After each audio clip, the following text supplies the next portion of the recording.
ಹರೇ ಶ್ರೀಕೃಷ್ಣ. ಶ್ರೀಮದ್ ಭಗವದ್ಗೀತೆ ಅಧ್ಯಾಯ 11 ಶ್ಲೋಕ 16.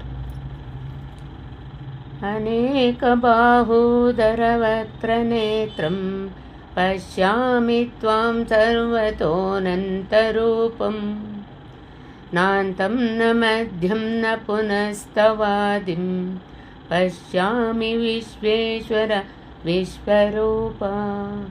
ಈ ಶ್ಲೋಕದ ಭಾವಾರ್ಥ: ವಿಶ್ವದ ಒಡೆಯನೇ, ನಾನು ನಿನ್ನನ್ನು ಅನೇಕ ಬಾಹುಗಳುಳ್ಳವನಾಗಿ, ಅನೇಕೋದರವುಳ್ಳವನಾಗಿ, ಅನೇಕ ನಯನ ಮುಖಗಳುಳ್ಳವನಾಗಿ ಹಾಗೂ 4 ದೆಸೆಗಳಿಂದಲೂ ಅನಂತ ರೂಪಗಳುಳ್ಳವನಾಗಿರುವುದನ್ನು ಕಾಣುತ್ತಿರುವೆ. ಹೇ ವಿಶ್ವರೂಪ, ನನಗೆ ನಿನ್ನ ಆದಿಯಾಗಲಿ ಮಧ್ಯವಾಗಲಿ ತುದಿಯಾಗಲಿ ಒಂದೂ ತಿಳಿಯುತ್ತಿಲ್ಲ. ಅಂದರೆ ನಿನ್ನ ಆದಿ ಮಧ್ಯಾಂತಗಳನ್ನು ನಿರ್ಣಯಿಸಲಾಗುತ್ತಿಲ್ಲ.